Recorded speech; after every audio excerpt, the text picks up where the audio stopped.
लक्ष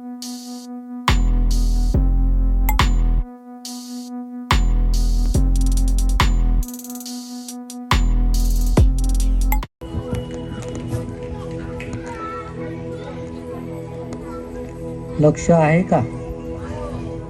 कुठे आहे? आपसात बोलण्यामध्ये आहे का?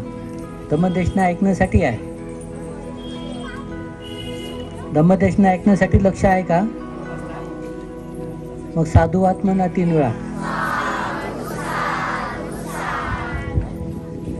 भुका लागल्या नाही ना? कमी लागल्या असतील असू द्या. ठीक आहे. जास्त लागो का कमी लागो तो तुमचा प्रश्न आहे. आता तुम्ही आम्हाला बोलावलं धम्मदेशना देण्यासाठी, धम्मदेशना आम्ही दिली नाही तर तुम्ही असं म्हणाल की बंतीचं स्वागत केलं, पाय धुतले, फुलं टाकले, जेवू घातलं आणि बंतीजी काहीच बोलले नाही. तर असं काही दोष आमच्यावरती लावू नये. त्यामुळे तुमच्यासाठी काही सांगावं, बोलावं हे आमचं एक आद्य कर्तव्य आहे. या नात्याने सांगत आहे. तर तुमचं एक नैतिक जबाबदारी आहे. उपासक उपासिका या नात्याने ज्या ज्या वेळेला भिक्खू संघाची धम्मदेशना होते ती धम्मदेशना आपण अतिशय लक्ष देऊन जागृत चित्ताने, सजग चित्ताने आणि श्रद्धायुक्त चित्ताने ऐकली पाहिजे. त्याचा फायदा काय होतो हे आपल्याला धम्मदेशना ऐकल्यानंतर त्यावरती चिंतन मनन केल्याने त्याचा फायदा आपल्या लक्षात येत असतो. आणि म्हणून आज जरी तुमचं भोजन थोडंसं उशिरा झालं चालेल, पण त्याचा निश्चितच फायदा होईल. तर फायदा काय होईल, काय आपल्याला मिळतं?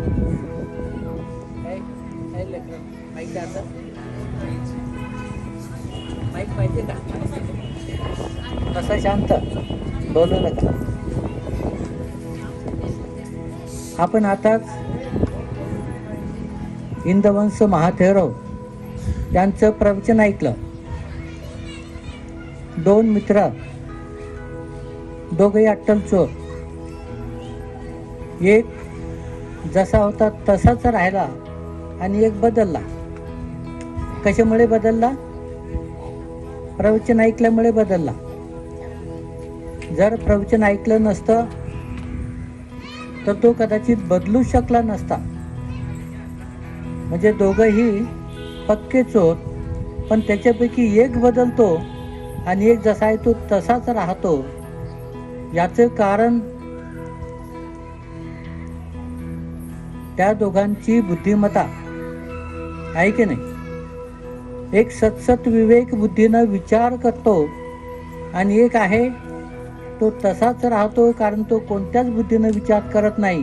त्याच्या मनावरती पडलेले संस्कार जे अकुशल कर्माचे होते तसेच तो पुढे चालू ठेवतो.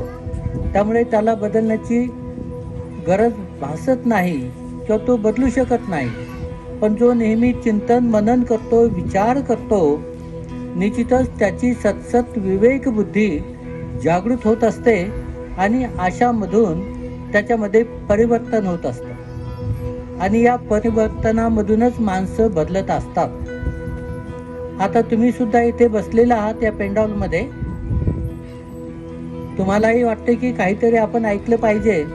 बंतेजीला आपण बोलावलं इतक्या दुरून आणि संघालाही बोलवलं, आपण त्यांना जेवू घातलं आणि त्यांच्याकडून काहीतरी 2 शब्द ऐकले पाहिजेत. ऐकायचे, फक्त ऐकायचे म्हणून ऐकू नका.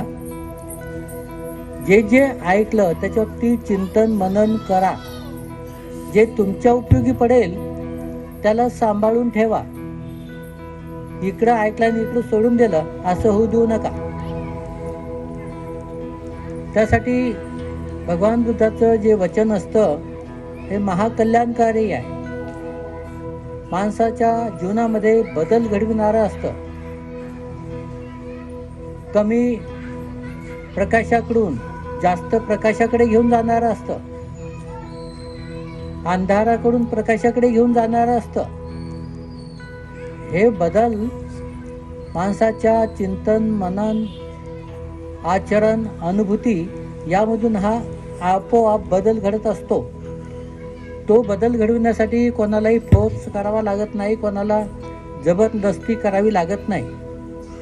आता आपणही इथे बसलेलो आहोत, आपण श्रद्धावान आहोत, याच्याबद्दल अजिबात दुमत नाही. तुमच्यामध्ये श्रद्धा नसती, सकाळपासून तुम्ही वाटच पाहिली नसती भिक्षू संघाची आणि त्यांचं स्वागतही केलं नसतं, त्यांना भोजनदानही दिलं नसतं, पेंडोलाही टाकला नसता आणि या कार्यक्रमामध्ये सहभागी सुद्धा झाले नसतात. तुमची अमूल्य वेळ झोपा घेण्याची ती सुद्धा तुम्ही वाया घालवली नसती आणि इथे बसले नसते. आता दुपारची वेळ खाणं पिणं झालं म्हणजे कशाची असते तुम्हाला चांगलीच माहिती आहे. पण ती वेळ तुम्ही काय केली, ती वेळ तुम्ही न उपभोगता येथे येऊन तुम्ही बसलात पेंडॉलमध्ये. तुम्ही हे दाखवून दिलं की आमच्यामध्ये श्रद्धा आहे आणि तुमच्यामध्ये श्रद्धा आहे, तर तुमच्या श्रद्धेचं अनुमोदन करणं हे भिक्खू संघाचं काम आहे. आणि म्हणून भिक्खू संघ येथे तुम्हाला धम्मदेशना देत आहे. आणि या धम्मदेशनेचा आजचा जो काही योग आहे किंवा आजचा जो प्रसंग आहे तो म्हणजे कठीण चिवरदान. भदंत धम्मानंद थेरो यांनी तुमच्या सर्वांच्या विनंतीला मान देऊन, तुमच्या सर्वांच्या श्रद्धेचा सन्मान करून त्यांनी असा संकल्प केला की 3 महिने या विहारामध्ये आपण वर्षवास केला पाहिजे. आणि त्यांची अशी इच्छा होती, भंतीजी जेथे पाठवील मी तेथे जाईल. स्वतः त्यांनी असं काही निवडलं नाही ठिकाण की मला इथं जायचं आहे किंवा तेथे जायचं. आणि आम्हालाही असं वाटलं की आपले जे भंतीजी आहेत त्यांनी वेळोवेळी वेगळ्या वेगळ्या विहारामध्ये जाऊन वर्षवास केला पाहिजे, तेथील लोकांना धम्म उपदेश केला पाहिजे, त्यांचं जीवन चांगल्या मार्गाने घडलं पाहिजे. या उद्देशानं आपण वेगळ्या वेगळ्या ठिकाणी भंतीजी लोकांना पाठवलं पाहिजे. आणि त्याचाच एक परिपाठ म्हणून भदंत धम्मानंद आनंद बुद्धिविहारामध्ये वर्षवास करण्यासाठी थांबले. आणि आज या वर्षवासाची सांगता समारोप होत आहे. त्यांनी सुंदर असा ग्रंथ वाचला, तो म्हणजे धम्मपद कथा आणि गाथा आणि कथा. धम्मपद अठ्ठकथा हा ग्रंथ वाचला आणि तुम्हाला बुद्ध धर्माचा सार समजून सांगण्याचा प्रयत्न केला. बघा, धम्मपद अठ्ठकथा ह्या अत्यंत महत्त्वाच्या गाथा आहेत. एका एका गाथेमध्ये माणसाचं जीवन बदलतं. एक एक गाथा समजल्यानंतर मनुष्य धम्माचा सार ग्राह्य करतो, ग्रहण करतो आणि स्वतःचं जे काही दुःख चक्र असतं, जन्म मरणाचं भावचक्र, तो तोडण्यासाठी तो सक्षम होतो. एक गाथा समजली तरीही त्याच्यानुसार त्यानं पालन केलं, तो अरहत बनतो. तर एका गाथेमुळे एवढा बदल होऊ शकतो, फक्त एक गाथा. आणि भंतीजी तुम्हाला आतापर्यंत अनेक वेळा अनेक प्रवचनं देत आहेत. ते एखाद्या प्रवचनामधून तर काही बदल व्हायला पाहिजे. काही झाला आहे का तुम्हाला असं वाटतंय? झाला असेल तर हात वर करा, आम्हाला बघू द्या कोणाकोणामध्ये काय काय बदल चांगल्या गोष्टीचा झालेला आहे. एवढे प्रवचन ऐकले तुम्ही, म्हणजे अनेक वर्ष झाले, तर तुमच्यामध्ये काही बदल झाला असं स्वतःला काही वाटतं का? स्वतःचा असं काही आत्मविश्वास कोणाला वाटतं आमच्यामध्ये काही बदल झाला धम्मप्रवचन ऐकल्यामुळे? कोणालाच वाटत नाही. असं असेल तर आम्हाला मोठी चिंता वाटते, आम्ही पुढचं प्रवचन द्यावं की नाही. म्हणजे जर शेवटी काय म्हणतात, पालत्या गड्यावरती पाणी असेल तर पाणी कितीक टाकायचं? ते श्रम, ते कष्ट, ती वेळ, ती मेहनत सगळी वाया जाईल. तर याच्यासाठी हे जे घडे उलटे आहेत, उघडे आहेत, ते थोडेसे सरळ करून घ्या. म्हणजे निश्चितच काही ना काही थेंब धम्मदेशनाचे त्याच्यामध्ये साठवल्या जातील आणि तुमच्या ते उपयोगी पडतील. आजपासून एवढंच करायचं. प्रवचनाला गेल्यानंतर आपलं पात्र सरळ ठेवायचं, उलटं नाही ठेवायचं. हे उलटं कशामुळे होतं बरं? त्याचं काही कारण असेल ना. कारणाशिवाय कोणतीच गोष्ट नसते. त्याचं कारण म्हणजे आपल्या मनामध्ये काय असतं? अहंकार. मला माहीत आहे, मला समजतंय सगळं, मला सगळं काही येतं, हा एक अहंकार. हे आपलं घडा सरळ होऊ देत नाही. ईर्षेची भावना, ती मला माहीत आहे. विहारात जाते, खूप शहाणी झाली, माहीत आहे किती दिवसापासून जाते, काय काय होतं. तर हा एक कारण असतं. दुसरं कारण अहंकार. मीच तर जाते विहारमध्ये, त्यामुळेच ते विहार चालतंय, त्यामुळेच ते विहार जिवंत आहे. मी नाही गेलो तर बाकीचे कोण येतात? बघा, हे सगळे कारण कोणाकडे आहेत? आमच्याकडे आहेत का? विहारात नाही, भंतीजीकडे नाहीत, हे सगळे तुमच्याकडे आहे. का खोटी गोष्ट आहे? मी काही दोष लावत नाही कोणाला. ज्यांनी त्यांनी स्वतःला तपासून घ्यावं. धम्म स्वतःला तपासण्याचं एक माध्यम आहे. स्वतःला तपासलं पाहिजे. तर कधी कधी असं वाटतंय की मी विहार जातो, माझ्यामुळे वंदना होते, सकाळ संध्याकाळ सगळं काही गोष्टी, विहाराच्या ॲक्टिव्हिटीज सगळं माझ्यामुळे चालतात, आणि मी नाही गेलो पाहतो कसं विहार चालतं आणि कोण जातो. एवढा अहंकार, एवढा गर्व कशासाठी आणि कोणासाठी? फायदा काय आणि नुकसान काय? तर असं जर तुमची मनाची अवस्था असेल तर ही मनाची अवस्था तुमचं नुकसान करेल की फायदा करेल? फायदा करेल ना, नुकसान करेल फक्त. मग ज्या गोष्टी आपल्या जीवनामध्ये हानिकारक आहेत त्या गोष्टी पहिल्या काढून टाका, आणि त्या काढून टाकल्या तर फायदा तुमचा होईल, बाकीचा कोणाचा होणार नाही. ओके. तर तुम्ही माणसाच्या भूमीमध्ये जन्म घेतला, तुम्ही अत्यंत पुण्यवान आहात. माणूस म्हणून तुमचा जन्म माणसाच्या भूमीमध्ये झाला, तुम्ही पुण्यवान लोक आहात, तुम्ही खूप महान लोक आहात. तुमच्या पुण्याची, तुमच्या महानतेची तुलना करणे कदाचित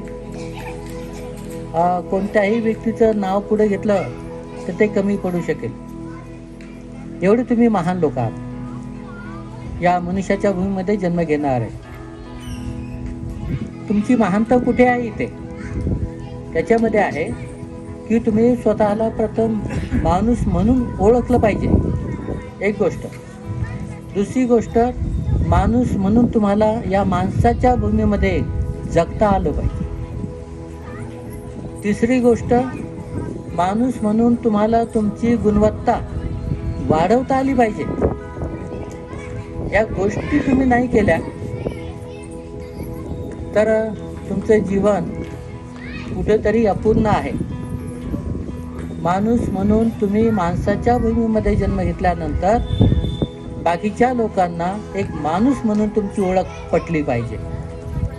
ते तुमचं आचरण असलं पाहिजे की आम्ही खरंय मानव आहोत. आमच्यामध्ये असा द्वेष भावना मानवाच्या प्रती, माणसाच्या प्रती नाही, ईर्ष्या नाही, किंवा हीनतेची भावना नाही, ही गुणवत्ता तुमच्यामध्ये असेल तर खरोखर माणसं तुम्हाला एक आदर्श माणूस म्हणून ओळखतील आणि तुम्हालाही तेच वाटतं की आम्ही कुठेही गेलो तरी आमचा सन्मान व्हावा, आमचं नाव बाकीच्यांनी घ्यावं, आम्हाला आमची ओळख पटावी, आमची ओळख बाकीच्यांनी व्यक्त करावी, अशी तुमची भावना असते. मग ही भावना तुमची निश्चितच सफल होऊ शकते. तर आपण प्रवचन ऐकताना थोडंसं आपले घडे काय करायचे, सरळ ठेवायचे. काय काय साठवलं जातं, काय काय घेतलं जातं. आता तुम्ही बघा, तुम्ही काय काय साठवतात. भगवान बुद्धाचा धम्म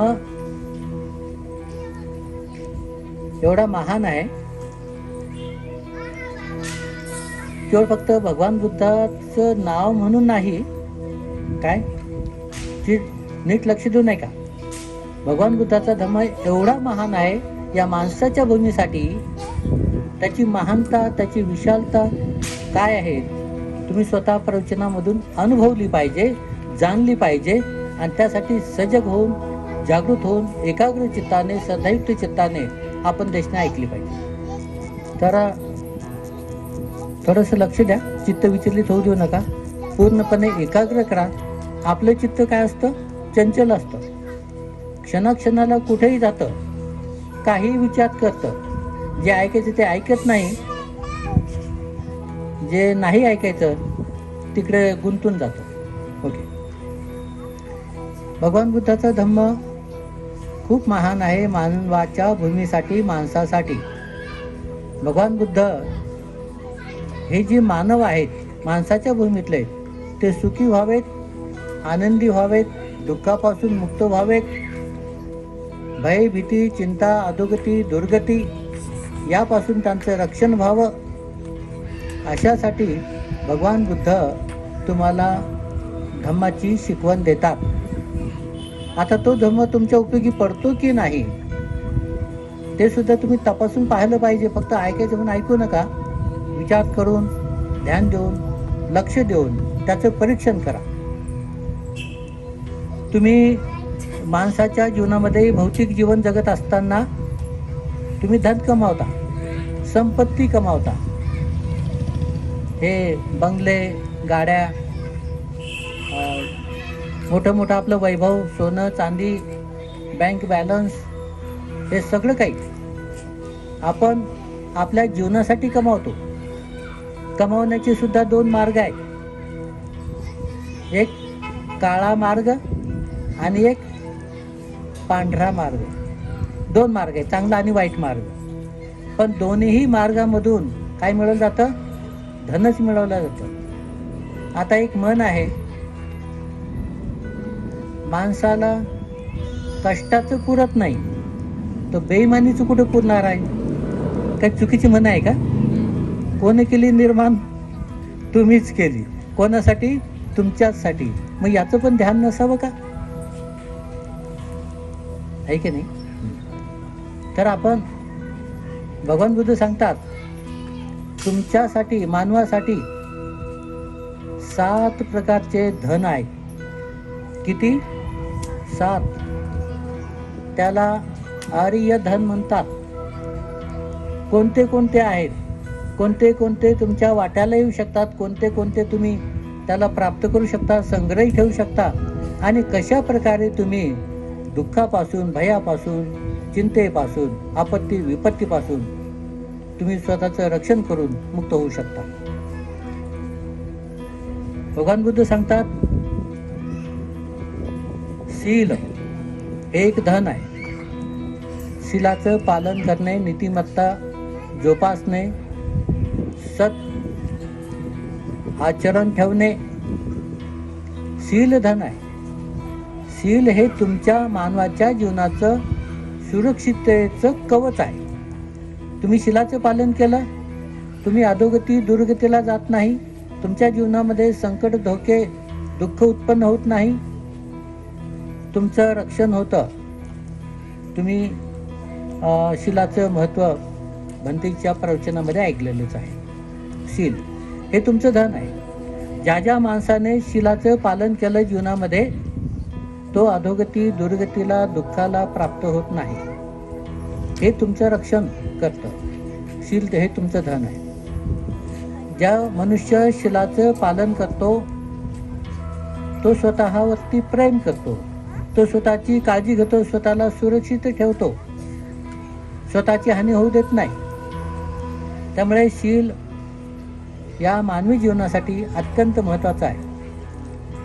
आता तुम्ही शील, पंचशील तर नेहमी तुम्हाला माहिती आहे. पंचशील काय? प्राणी हिंसा करायची नाही,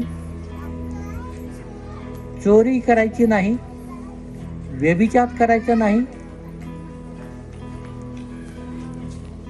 खोटं बोलायचं नाही, याला त्याला फसवायचं नाही, आणि कोणत्याही नशिल्या पदार्थाचं सेवन करायचं नाही. साधे सोपे पंचशील. मग एखाद्या माणसाने या पंचशिलेचं पालन केलं तर त्याच्या जीवनामध्ये नुकसान झालं असा इतिहास, अशी गोष्ट, अशी कहाणी तुम्ही कुठं ऐकली का? कोणी सांगा. तुम्ही समाजामध्ये राहता, बाकीचे लोक तुमच्या अवतीभोवती राहतात, त्याने शिलाचं पालन केलं नाही, त्यामुळे त्याचं नुकसान झालं असं ऐकलं का तुम्ही? ऐकलं नाही.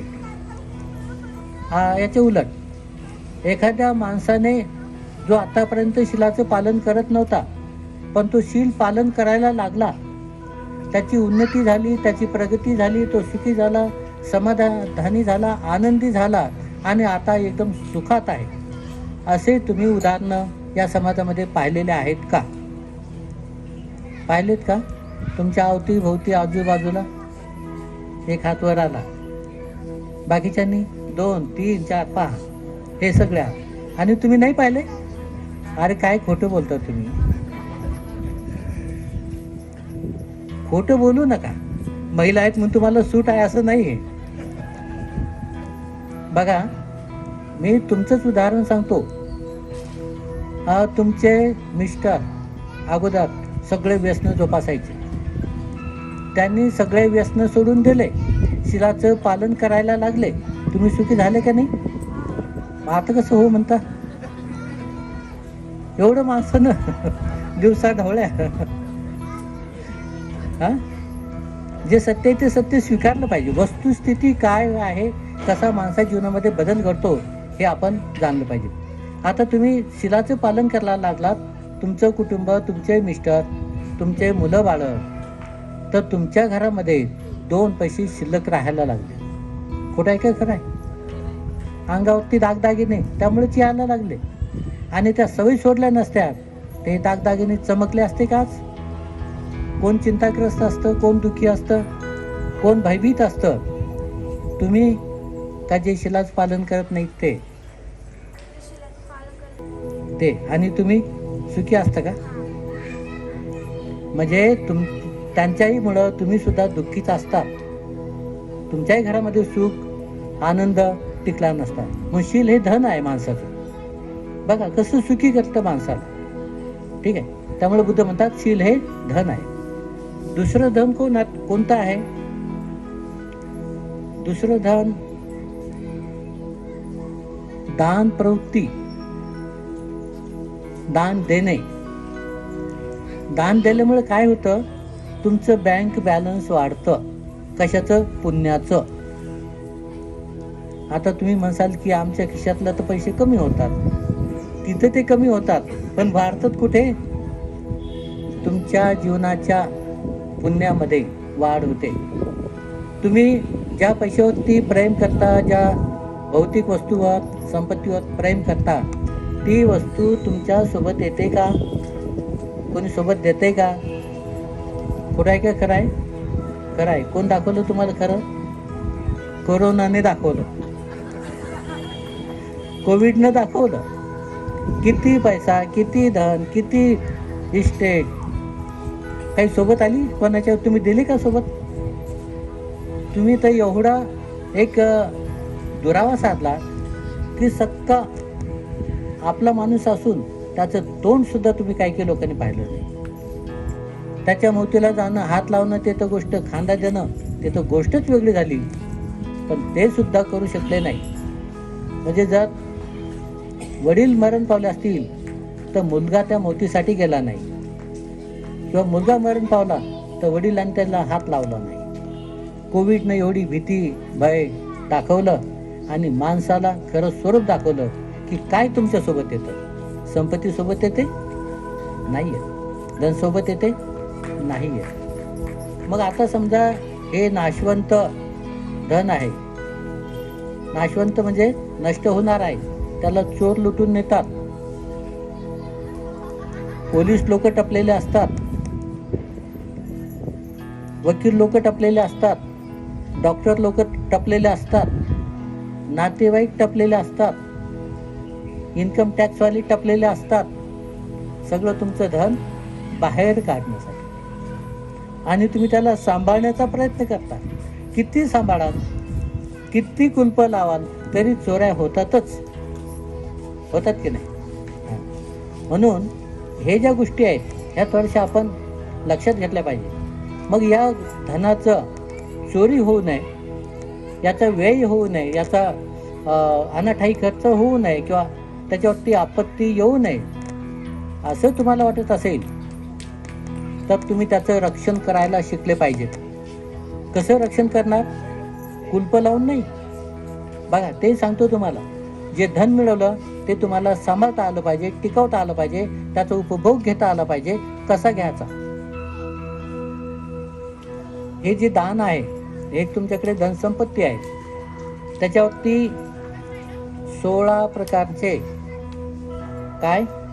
16 प्रकारच्या आपत्ती येऊ शकतात. माणसाकडून, चोराकडून, वकिलाकडून, अनेक लोकांकडून, नातेवाईकाकडून. एवढंच नव्हे तर अग्नी त्याला जाळते, पूर त्याला वाहून नेतो, हवा त्याला उद्ध्वस्त करते आणि जमीन त्याला गडप करते. हे 4 नैसर्गिक आपत्ती या धनावरती येतात, संपत्तीवरती येतात. मग याला वाचवायचं असेल तर कसं वाचवणार तुम्ही? बघा, तुमच्या दानातलं, तुमच्या मेहनतीचं, तुमच्या कष्टाचं काही हिस्सा तुम्ही धर्मदाय म्हणजे काय, लोकांच्या हितासाठी, लोकांच्या सुखासाठी, लोकांच्या कल्याणासाठी तुम्ही तो दिला पाहिजे. त्यामुळेच काय करतं गव्हर्नमेंट?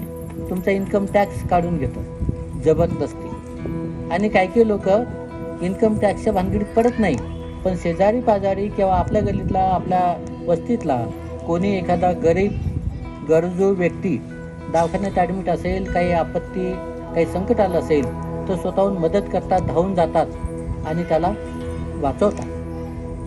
हे तुम्ही त्याला वाचवता म्हणजे पर्यायाने तुमचं रक्षण करता. समजा त्याच्यावरती काही असाध्य आजार असेल किंवा दवाखान्यात काही ॲडमिट असेल, काही ऑपरेशन वगैरे काही असेल आणि त्याला तुम्ही मदत केली त्यावेळेला, तर तो आजार तुम्हाला होणार नाही. कारण तुम्ही त्याला काय केलं? त्या ठिकाणी वाचवलं त्या माणसाला, त्याला जीवदान दिलं, त्याचं आयुष्य वाढवलं, त्याचं सुख वाढवलं. आणि ती आपत्ती तुमच्यावरती येत नाही, कारण की तुम्ही त्या ठिकाणी काय केलं? ते दान देऊन ते काय केलं? स्वतःला सुरक्षित केलं. तुम्हाला दवाखान्याचे लाखो रुपये देण्याची गरज पडणार नाही, तो आजारच तुम्हाला होणार नाही, तुम्हाला ॲडमिट करण्याची पाळीच येणार नाही. कारण तुमचे कुशल कर्म, जरी तुम्ही त्याला वाचवलं पण ते तुमचे रक्षक बनलेले आहे. हे आपल्याला कळालं तर आपण काय करू? दान देऊ. नाहीतर लुटून आणू, चोऱ्या करू आणि त्याला साठवण्यासाठी कुलपावर कुलप लावू, पण ते काही टिकत नाही. म्हणून दान देणे, दान कर्म करणे हे सुद्धा काय आहे? एक धन आहे. म्हणजे तुम्ही दिलं पाहिजे. हे पुण्य मिळवणे, दान देऊन पुण्य मिळवणे हे सुद्धा तुमच्या जीवनासाठी धन आहे. त्याच्यानंतर त्यागाची भावना असली पाहिजे. माणसाच्या भूमीमध्ये जीवन जगताना आपल्याला आपलं मानवीपण कळालं पाहिजे की आपण माणूस आहोत, आपण प्राणी नाहीत. आपण एकमेकाचं रक्षण केलं पाहिजे, एकमेकाला सहाय्यक बनलं पाहिजे, एकमेकाला मदत केली पाहिजे. सुखदुःखामध्ये सहभागी होऊन आपण त्यांचं कल्याण मित्र बनलं पाहिजे. आपल्यामध्ये त्याग असला पाहिजे. आपल्यामध्ये हिरी असली पाहिजे. हिरी म्हणजे काय?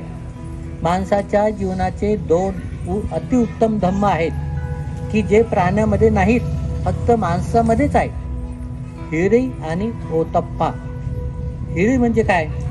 वाईट गोष्ट करण्यासाठी उत्पन्न होणारी लज्जा, म्हणजे वाईट वागण्यासाठी उत्पन्न होणारी लज्जा.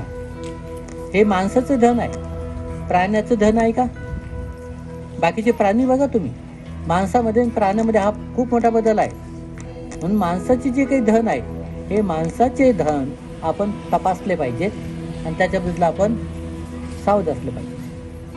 आपण समजा वाईट वागलो तर आपल्याला लज्जा उत्पन्न होते, आपल्याला त्याच्याबद्दल पश्चाताप उत्पन्न होतो. म्हणून हिरी हे माणसाच्या जीवनाचं धन आहे. ओतप्पा म्हणजे वाईट गोष्ट करून वाईट वागल्यानंतर आपल्याला जे काही भय भीती वाटते, हे भय भीती म्हणजे ओतप्पा.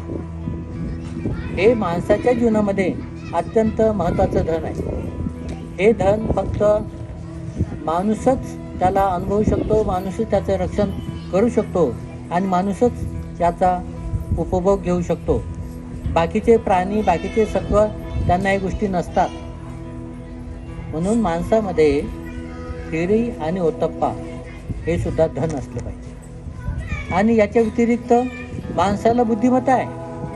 माणूस सतत विवेक बुद्धीचा वापर करून आपलं जीवन सुखमय करू शकतो, दुःखापासून मुक्त होऊ शकतो. ज्या ज्या काही वाईट गोष्टी आहेत, वाईट व्यसनं आहेत, वाईट सवयी आहेत, त्या तो टाळू शकतो आपल्या बुद्धिमत्तेचा वापर करून. त्याला काय म्हणतात? बुद्धिमत्ता, ज्ञान, प्रज्ञा. प्रज्ञा हे सुद्धा माणसाच्या जीवनाचं धन आहे. माणूस चिंतन मनन करतो, विचार करतो. आपल्याकडून काही वाईट गोष्टी घडल्या, त्याचा त्याला पश्चाताप होतो. संकल्प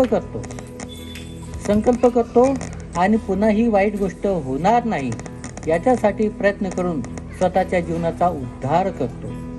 काय? ही प्रज्ञा आहे. हे काय? माणसाचं धन आहे. एखादा प्राणी त्याला पश्चाताप होतो का वाईट गोष्टी केल्याबद्दल? त्याला पश्चाताप होतो प्राण्याला? नाही होत. मग जर प्राण्याला पश्चाताप होत नाही, त्याला वाईट वाटत नाही, त्याला चांगलं वाईट हे कळत नाही किंवा चांगल्या वाईटाचा निर्णय घेऊन तो चांगला संकल्प करू शकत नाही एखादा प्राणी, पण माणूस करू शकतो. म्हणून माणसाच्या जीवनाचं हे अतिउत्तम धन आहे. कोणतं धन आहे? श्रद्धा, शील, त्याग, दान, हिरी, ओतप्पा आणि प्रज्ञा. मग हे एवढे मोठे सगळे धन तुमच्याकडे असताना तुम्ही दुःखी कसे आहात? चिंताग्रस्त का आहात? तुम्हाला भयभीती का वाटते? तुम्ही शोकाकुल का आहात? हा धम्म भगवान बुद्धाने या मानवासाठी सुखी होण्यासाठी दिलेला आहे. तो तुम्ही अनुभवला पाहिजे, त्याचं आचरण केलं पाहिजे आणि सुखी झालं पाहिजे. जर तुमच्याकडे हे 7 प्रकारचे धन असतील तर त्या धनाला जोपासण्यासाठी तुम्हाला काही कुलप लावावं लागतील? कुठं कुलप लावता? हे 7 धन खर्च होऊ नये म्हणून किंवा 7 धन कोणी चोरून नेऊ नये म्हणून. कोणी चोर आहे का या 7 धनाला चोरणारा? कोणीच नाही. या 7 धनामुळे तुमच्यावरती आपत्ती, संकट आणणारा, तुमचं नुकसान करणारा कोणी आहे का? कोणीच नाही. तुम्ही स्वतंत्र आहात. हे तुमच्याकडचे कोणी चोरून नेऊ शकत नाही, उसने नेऊ शकत नाही आणि विकतही नेऊ शकत नाही. हे तुमचे धन तुम्ही सांभाळायचे असतात आणि या तुमच्या धनामुळे तुम्ही सुखी व्हायचं असतं. ही जबाबदारी तुमची आहे. प्रवचन नेहमीच तुम्ही ऐकता. थोडंसं जे ऐकलं त्याच्याबद्दल चिंतन मनन करा, विचार करा आणि काय तुमच्या उपयोगाचं आहे ते ध्यानात घ्या. म्हणजे तुमची चिंता, तुमचं भय, तुमची भीती, तुमचं टेन्शन काय होईल? कमी होईल. सुखाने जीवन जगायला शिका, सगळंच तुमच्याकडे आहे. केवळ फक्त भौतिक संपत्ती म्हणजे सगळं काही जीवन आहे असं मुळीच नाही. भौतिक संपत्ती माणसासाठी उपयोगाची आहे, पण ही भौतिक संपत्ती म्हणजे माणसाचं जीवन नाही. काय? भौतिक संपत्ती माणसाचं जीवन नाही, पण ती उपयोगाची आहे आणि ती कसा खर्च करावा, कुठे किती खर्च करावा याचं ध्यान असलं पाहिजे, जेणेकरून त्याच्यामधून तुम्हाला पुण्य मिळवता येईल. नाहीतर हीच भौतिक संपत्ती तुमच्या दुःखाचं, नाशाचं, विनाशाचं, तुमच्या घाताचं कारण बनू शकते. जी संपत्ती आहे त्याचा योग्य उपयोग करा, माणसाच्या जीवनाचा गुणवत्ता वाढवा आणि या जीवनामध्ये, नाशवंत जीवनामध्ये सुखी व्हा, एवढीच अपेक्षा या प्रवचनाच्या माध्यमाने करतो. आणि तुम्ही नेहमीच प्रवचन ऐकत आलेले आहात, इथून पुढे सुद्धा ऐकणार, पण ध्यान देऊन ऐका, नाही तर आतापर्यंत जे ऐकलं त्याचं फल प्राप्त काही झालं नाही असं म्हणण्याची पाळी तुमच्यावरती येऊ देऊ नका, एवढीच अपेक्षा करतो आणि 2 शब्द या ठिकाणी संपवतो. साधु साधु साधु. बुद्धं नमामि, बुद्ध को नमन करता हूँ. धम्मं नमामि, धम्म को नमन करता हूँ. संघं नमामि, संघ को नमन करता हूँ.